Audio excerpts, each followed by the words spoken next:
Hey there, everybody. Welcome to our review of the Succession Season 4 premiere. This is an episode titled The Munsters, which is great if you like sitcoms from several decades ago. I don't know how this is entitled The Disgusting Brothers. Like, that's just me. Yeah, bingo, bango. It was right there. Okay, if you guys are watching a video about Succession, you probably love it as much as we do. Like, this is the final season. That's a hard pill to Wah, swallow. wah. I know. I mean, this is such a good episode. It's literally just sort of the epitome of I've won, but at what cost, given that the cost was $10 billion for an asset that wasn't even remotely worth that much money. I mean, No, Nan really played them. She's so smart. And I mean, Roman called this out from the beginning where he was just like, do we really want this? Or Shiv, do you just want revenge on Tom? And how about you, Kendall? You just want revenge on Logan? And how much is this going to cost us? $10 billion. we're in a bad spot when Roman is the voice of reason. I Hey, think we can. Okay, Team Roman till the wheels fall you can off, be Team Roman. you can be Team Roland till the wheels fall off. It doesn't change the fact that Roman being the voice of reason is frightening to me. Yeah. Okay, well, we're gonna talk a lot about what Roman, Schiff, and Kendall did. The madness there, Logan's birthday party, his best friend Colin question mark, and a lot more. As we get into all this, though, of course, be sure to share this video, spread the word around. Let's have a big discussion about Succession, with your theories, your thoughts. We're going to be certainly sharing a lot of them on this end. Yeah, normally we're going to be here on Sunday nights after the episodes, little real life stuff Yeah. going on. So we weren't able to get our video up last night, but normally you can expect these on Sunday nights. So yeah, hit that subscribe button, follow us over on our Instagram, Matt and Jess TV. Okay, Okay. let's talk about the birthday because this whole show started with Logan's birthday, where he was getting ready to retire, hand the reins over to Kendall. Kendall was really feeling himself, and then Kendall made that one fatal mistake on the phone with him, calling him old, and it was over. And now we've had all these years of Succession and Logan just being like, oh, I'm old, watch this. And so seeing it come around to, the final season where it's Logan's birthday again Yeah. and his kids aren't there, and it's sort of like what you said. He's won, but at what cost as well? Because he's like, okay, I've got what I want. I want to sell my company. I'm going to, absorb Nan and, everything going on over there, but my kids aren't here. It's a very sad birthday. And it reminds me a lot in a way of Breaking Bad with the bacon that's sort of like spelling out the year, where they bring that up multiple times on that show. Yeah. Here, you've got this Logan Roy birthday party, and like the scene with Colin amidst all of this just stands out in my head so much, where Logan's got this lonely, sad, desperate celebration. He ends up at a diner. Here's like Colin, who is I barely even remember his name. It's Colin. He doesn't speak all that much. And at first, when Logan started like, "You're my friend, Colin. You're my best friend," I and know. I thought he was just trying to destroy Colin or being. But then I sat back and I was just like, oh, he actually is desperate to have somebody who just wants to listen to him and hear him out. And just Colin's response to a lot of this, this is a man who did not know what to do with himself. He's just like, thank you, sir. Yeah, I mean, Logan, I think really this birthday just shone this light on the fact that he's destroyed his family. Yeah. That, everybody had a part in it, but Logan had a big part in it. I mean, his wife is gone. I mean, gone, not surprising. It's just, and his kids are not attending his birthday. I mean, things are not great for him. It all gets to a point. Logan's just, I think he's so disinterested by the people who are around him at this point. He likes to put on this tough suit of armor where, oh, I'm hard. I can shun my kids. I can do this, that, or the, but I think he misses the energy of having his kids around to sort of fire off on each other. Like I think he loves his kids in his own weird way. I mean, I think Brian Cox has said the same thing. Like he gets to the point in this episode where he just starts being like roast me to people in his inner circle, which leads to one of my favorite moments of the entire thing, Greg. Just being like, you're a terrible person. Yeah, you're a terrible person. Where are your kids? And then Logan just like rips him a new one. It's like, you asked for this, Logan, and now you're just like destroying what little, I don't know, confidence Greg has, which is minimal. Yeah, I mean, I think that scene was actually really important because I think Logan asking for that is missing that back and forth that he has with his kids, because that is something that he has with his kids, and everyone that's around him now is just a yes person. Yes, yes, yes, Logan, anything you want. Everyone's afraid of him. And he's kind of like, okay, well, I don't have any of that kind of sort of back and forth. His wife is gone. He did have that back and forth with her. He's pushed her out by being terrible as usual. And, you know, he's done this with his kids as well. And, you know, him and his kids and that back and forth, I mean, the kids still have that. They're all sort of giving and taking, and that's something that they clearly learned and got from their dad.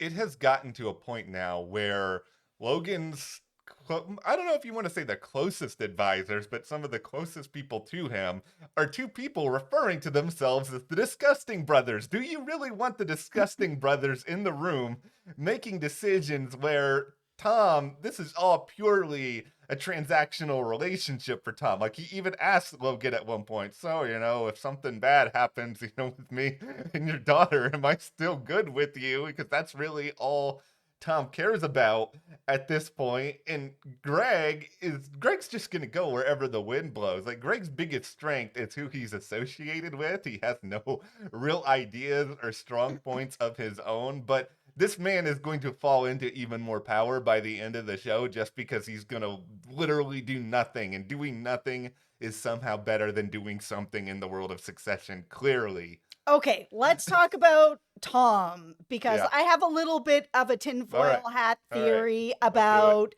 that phone call that he made to Shiv to be like, by the way, you're going to see me out with Naomi and this is why. To sort of, at first I was like, okay, is he kind of just trying to smooth things over because somebody saw them and it's going to come out that he was sitting with her, whatever?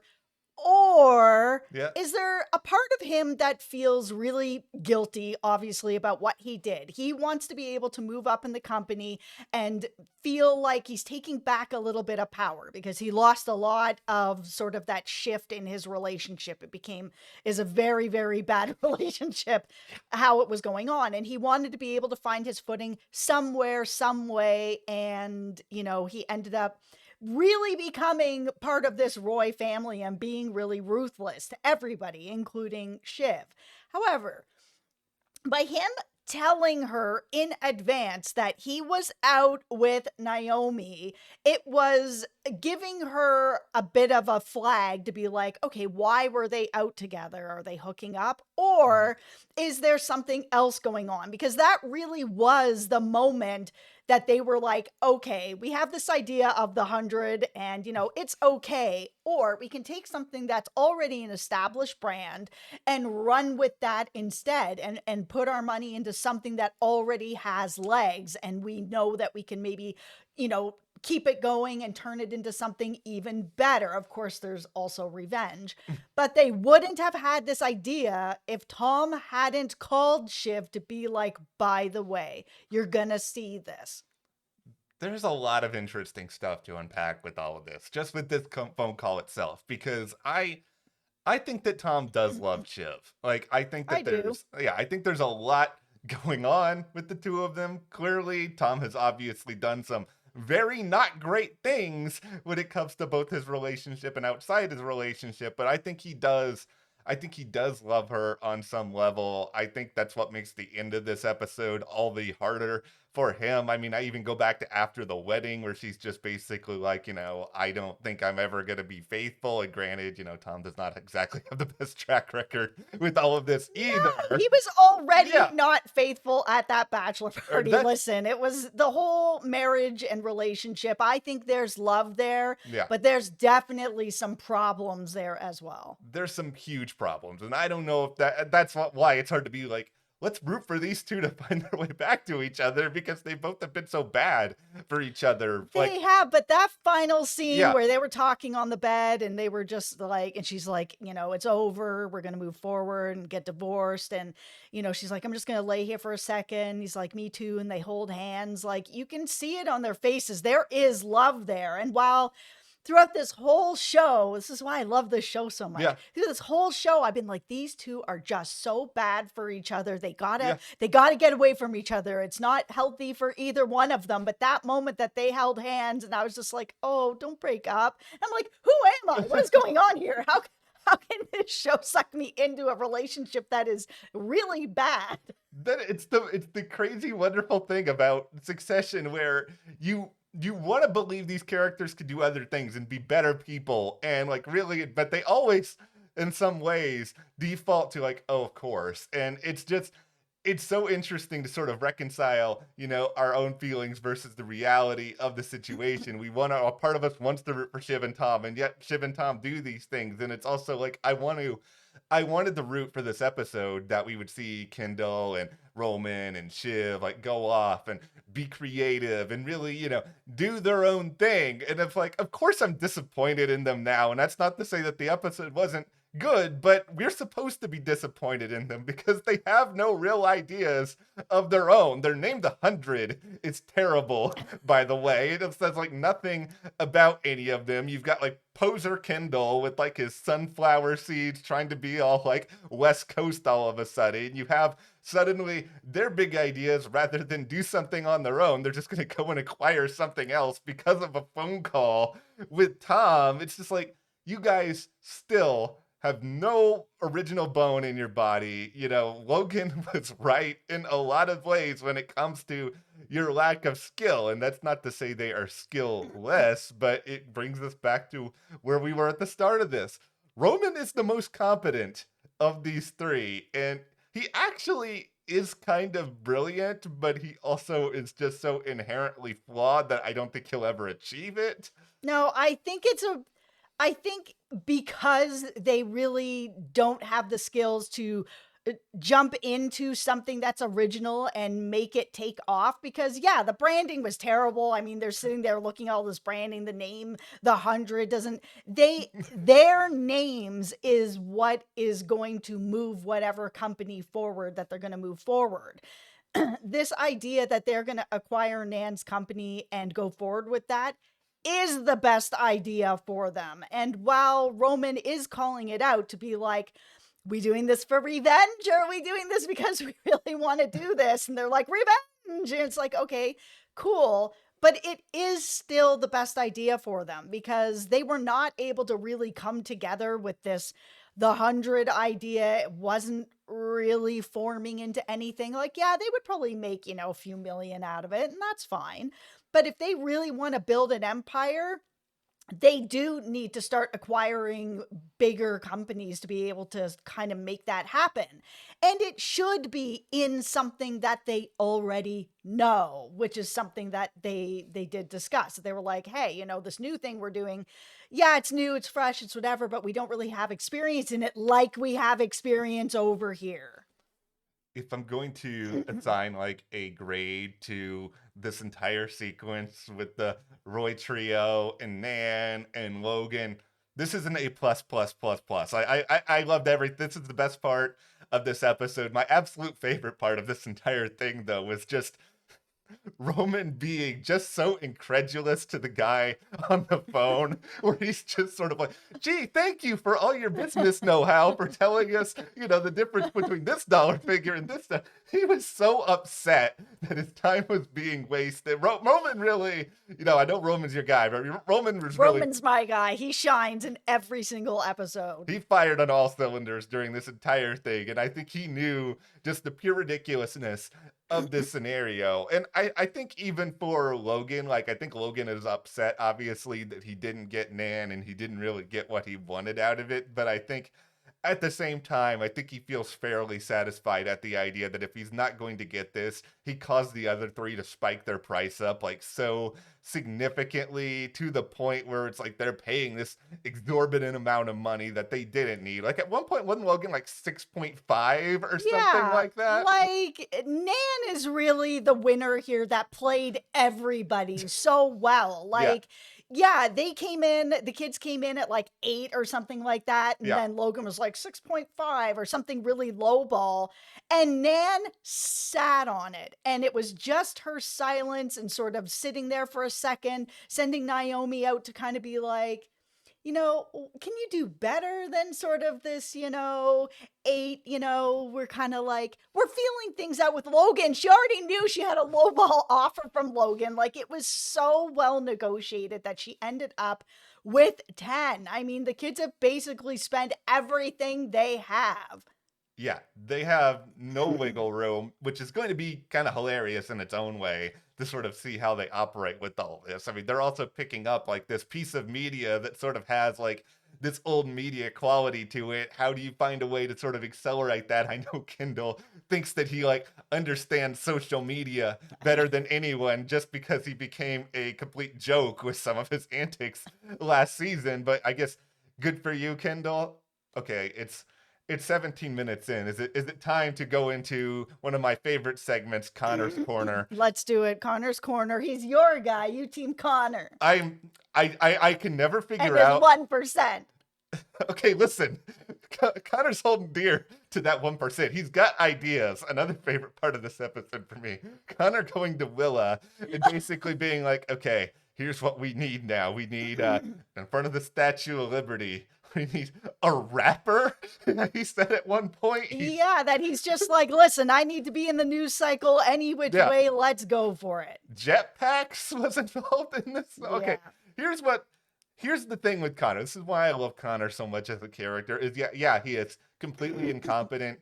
He is a joke, but I think he is also just so desperate to be loved because, he's got this fiance now who really, you go back to the proposal where she was just sort of like, then you have, Logan, who barely would spend any time around him at all when he was young. He's not really a part of the world the same way his siblings are. I think he is sort of completely alone, and I think this whole presidential campaign is just a way for him to finally be quote unquote taken seriously. And this is where my tinfoil hat comes in here for Connor Roy, because I'm not necessarily going to say that Connor's going to take over the company. That would be a complete disaster, as funny as it would be. But I think what could happen here is, as you've documented, Connor's not doing so hot in the polls at the moment. So President Connor Roy's probably not happening. However, what often happens in politics is that if you've got a bigger candidate, they want to get somebody else to either drop out, get their endorsement, you offer them something.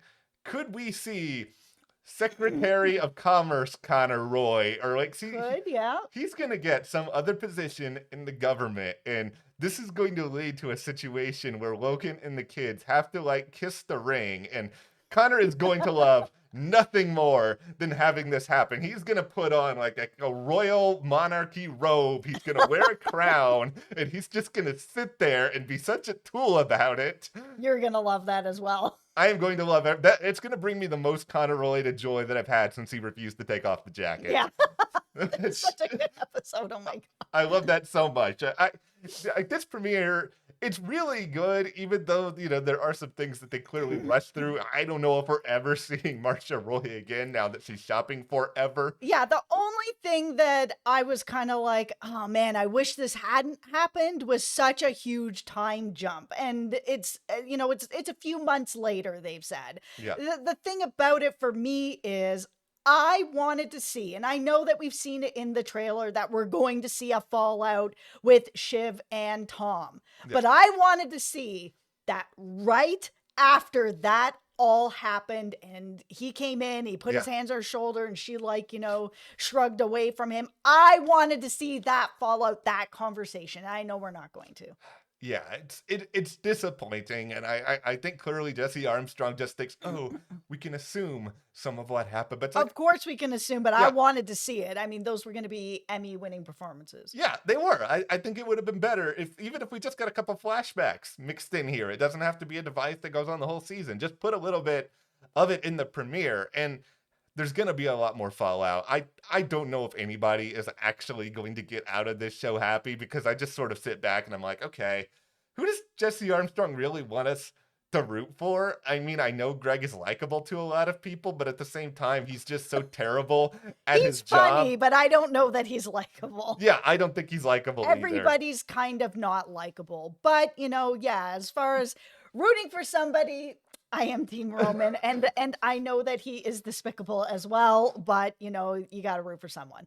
That is really the truth. You just have to find your person in this world and just understand that none of them are good people. They're all going to disappoint you.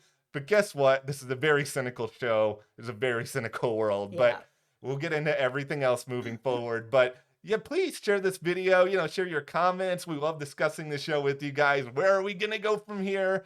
We'll see you next time.